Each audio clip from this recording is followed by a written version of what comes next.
what choice might actually be required.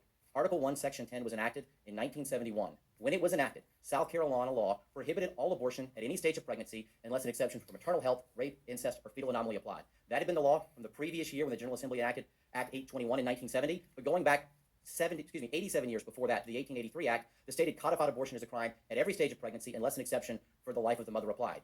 I think this court's decision in Stedman from 1948 that I know we discussed back in October comes into play there. The question in Stedman was there enough evidence to sustain a felony conviction for an abortion? This court said no, there wasn't. That case went back for a retrial under the misdemeanor statute. This court affirmed that conviction in 1950 in Stedman 2. That makes clear that abortion was illegal at every stage of pregnancy unless an exception applied.